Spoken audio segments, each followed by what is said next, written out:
sexta temporada de Peaky Blinders já está no ar, mas enquanto Thomas Shelby é um personagem fictício, o vilão dessa temporada, né, o Oswald Mosley, realmente existiu. Sim, esse cara criou um partido fascista aqui na Grã-Bretanha, também se encontrou com Mussolini e Hitler e queria também fazer uma aliança com a Alemanha nazista. No entanto, muita coisa aconteceu até ele ser parado. E nesse vídeo eu vou contar um pouco de como o fascismo quase venceu na Grã-Bretanha.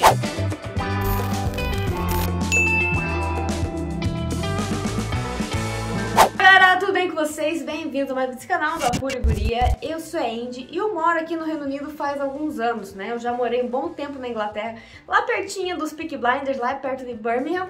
E agora estou morando na Escócia. Aqui no canal eu conto algumas curiosidades, alguns fatos históricos e também como é viajar no Reino Unido. Se você gosta bastante de Peaky Blinders, eu já fiz um outro vídeo com muitas curiosidades e pontos que ninguém acredita, né? Que não tem nada a ver com a série. Eu vou deixar aqui, mas assista só depois de ver esse vídeo aqui, tá? Que é muito, muito interessante. Bem, vamos começar então contando onde surgiu o Mosley, né? O Mosley já era rico quando ele nasceu, já nasceu num berço de ouro lá em 1896.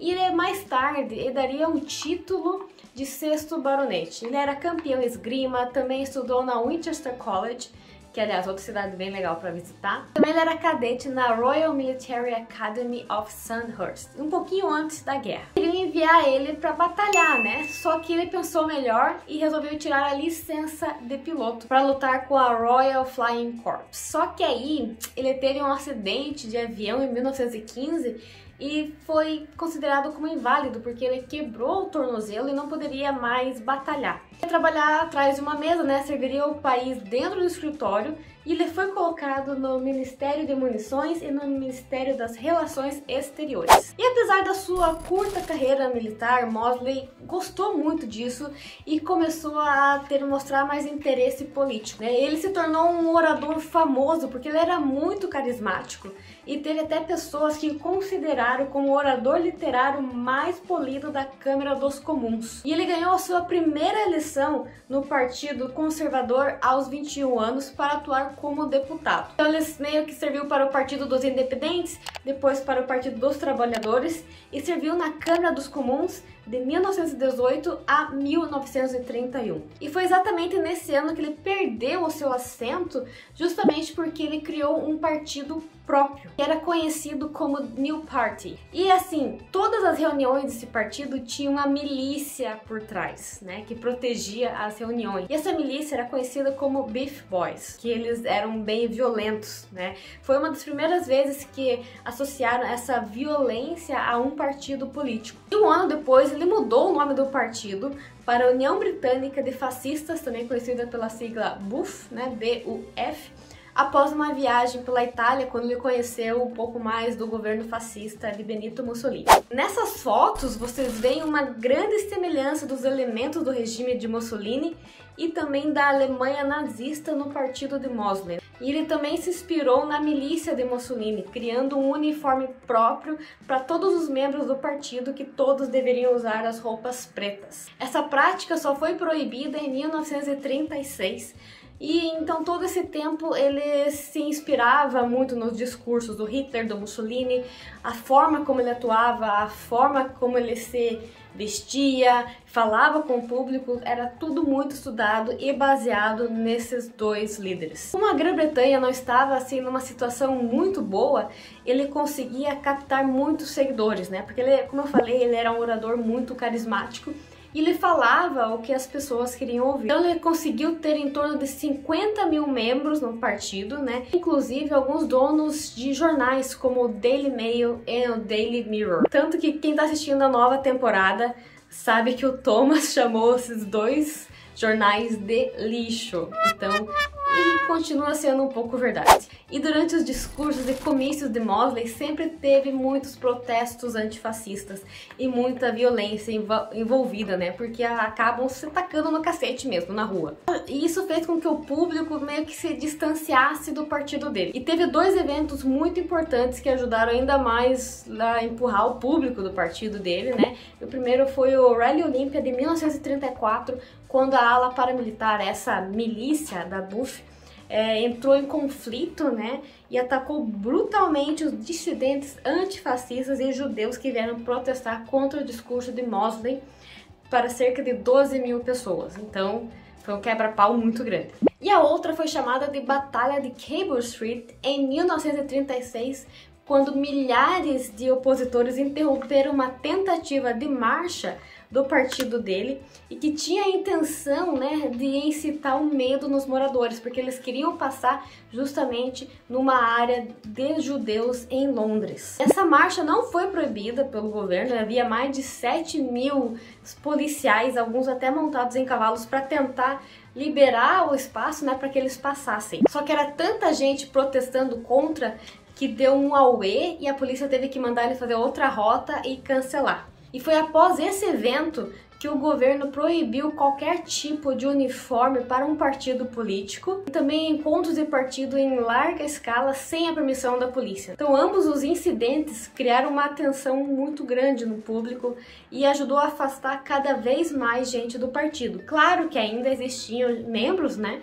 E mesmo assim o Mosley conseguiu manter muitos membros próximos dele, justamente porque ele acreditava que a Grã-Bretanha conseguiria evitar uma Segunda Guerra Mundial e manter a paz caso ela se aliasse ao partido nazista. No entanto, né, o partido nunca conseguiu isso.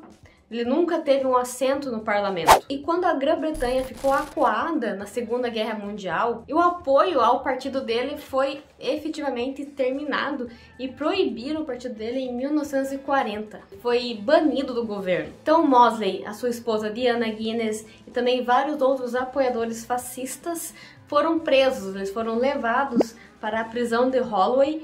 E o Mosley ficou lá até 1943, quando foi solto por causa de uma doença e colocado em prisão domiciliar. Depois da guerra, o Mosley se mudou para a Irlanda, também morou um tempo na França. Ele até formou um grupo chamado Movimento da União, que pedia que o continente europeu fosse colocado sob a governança de um único Estado-nação, bem como a repatriação forçada dos países caribenhos. O movimento nunca ganhou uma força significativa e Mosley se candidatou à reeleição de 1959 e 1966, porém ele falhou nas duas vezes, né? As pessoas lembram. Ele viveu o resto da sua vida no exterior e falecendo em 1980 com 84 anos. E vamos falar um pouco das suas mulheres, né? Porque na série ela aparece bastante. Ele era casado com uma pessoa muito importante, a Lady Cynthia Curzon, que ela era filha de uma figura política proeminente, né, que era o Lord George Curzon. No casamento, eles tiveram a presença do rei George V e a rainha Mary, né, e eles compartilhavam interesse pela política. Inclusive a Cynthia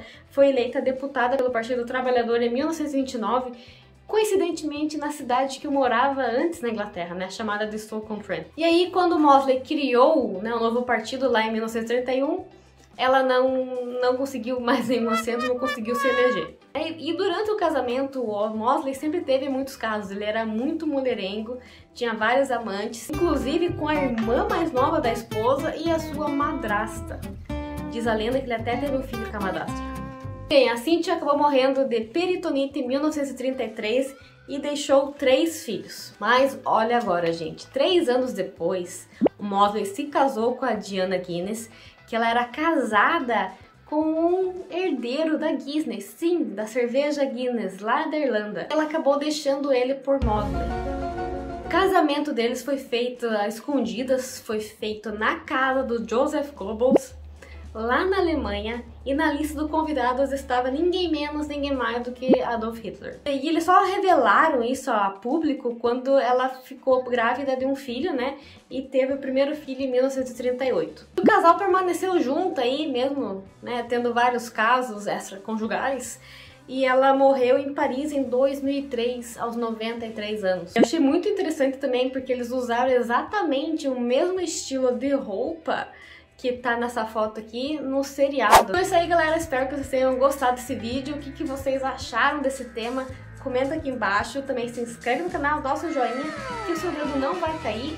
Eu espero que não, ao menos, né? Não tem como eu garantir 100%. E a gente se vê no próximo vídeo. Tchau! Já imaginou se o Reino Unido? Já imaginou se? E como havia muita violência entre os protestantes... Não, protestantes... Protestante, tá certo? E durante os comícios, durante os discursos em comícios entre dissidentes antifascistas, quando... Ai, meu Deus do céu. O Mosley, a segunda esposa, Diana Guinness, e vários outros... Então o Mosley, a sua esposa, a Diana